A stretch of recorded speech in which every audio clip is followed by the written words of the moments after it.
ఒక biscuit packet ఇస్తా నీకే నీ బాబు మరి అన్నీ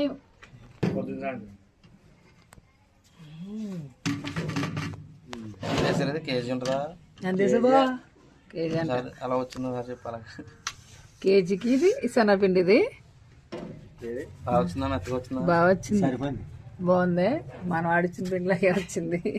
కేజీ 2 కేజీలు వస్తుంది రా, నువ్వు తెచ్చుకో 2 కేజీలు అది. కానీ బాగుంది పిండి. ఇంకా ఇందులో ఏ కల్తీ ఉండదు కదా, డైరెక్ట్ గా ఓన్లీ శనగపిండి. ఇప్పుడు ప్రతి ఒక్కరు కల్తీ జరుగుతుందని చెప్పేసి ఎక్కువగా శనగపిండి ఇలాగ ఎక్కువ ఆడుతున్నారు. బాగుంది పిండి, మన షాప్ లో పిండి కన్నా మెత్తగా ఉన్నట్టు.